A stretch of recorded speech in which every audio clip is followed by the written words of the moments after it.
Toda aventura começa com um sonho. Já parou para pensar como era difícil viajar sem as estradas? Esse foi o desafio encarado por 3 brasileiros no início do século passado. Eles sonharam em ligar as 3 Américas por uma gigantesca estrada, a Carretera Pan-Americana. Leônidas Borges de Oliveira, Francisco Lopes da Cruz e Mário Fava. A expedição embarcaria numa enorme aventura, uma viagem de carro a partir do Rio de Janeiro em direção a Nova York. Mário Fava, paulista de Bariri, sonhava em conhecer os Estados Unidos e tinha apenas 21 anos quando soube da expedição. O mecânico original havia desistido e ele não pensou 2 vezes antes de se oferecer. Nada mais seria como antes. Mário seria o responsável por cuidar dos 2 veículos da expedição: o carro Ford T, apelidado de Brasil, e a caminhonete de apoio também da marca Ford, chamada de São Paulo. Equipado com um motor de 4 cilindros com 20 cavalos de força, o Ford T tinha 2 marchas para frente e uma ré. Atingia até 75 km por hora. O modelo revolucionou a indústria da época.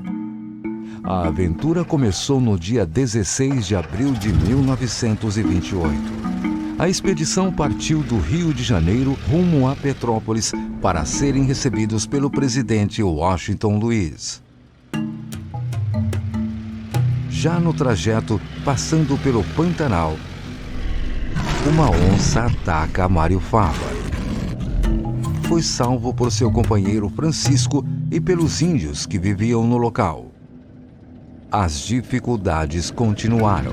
Na travessia da Cordilheira dos Andes, ficaram sem combustível. Mário criou uma mistura de querosene e chicha, uma bebida alcoólica indígena. E para lubrificar o motor, o mecânico usou gordura de porco e de lhamas. Também o frio rigoroso exigiu criatividade do mecânico de Bariri. Para não congelar a água, eles esvaziavam os radiadores à noite e os abasteciam novamente pela manhã. No Peru, a caminhonete São Paulo atravessava um penhasco quando deslizou e caiu. O mecânico ficou entre a vida e a morte. Foram muitos desafios. Boa parte do caminho foi aberta com pás e dinamite. Não havia celular, internet e nem GPS. E equipamentos como sextante e teodolito eram necessários para o mapeamento. Na Colômbia, o fim se aproximou novamente. A expedição passou 4 meses perdida na selva. Debilitados, os 3 aventureiros já estavam sem comida e água.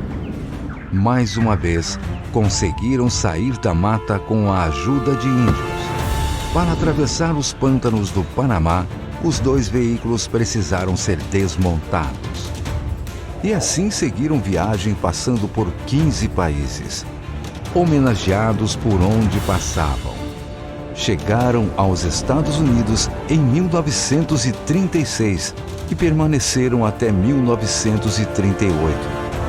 E foram reconhecidos pela ousadia. Ao chegar em Detroit, Henry Ford, pioneiro da indústria automobilística e proprietário da fábrica que produziu os veículos usados na viagem, ofereceu um cheque em branco pelos 2 carros, mas o trio não aceitou. Queria os veículos no Brasil. Em Washington, os aventureiros foram recepcionados na Casa Branca pelo presidente Franklin Roosevelt como heróis do desenvolvimento. Ao voltar depois de 10 anos de viagem, foram recebidos pelo novo presidente Getúlio Vargas.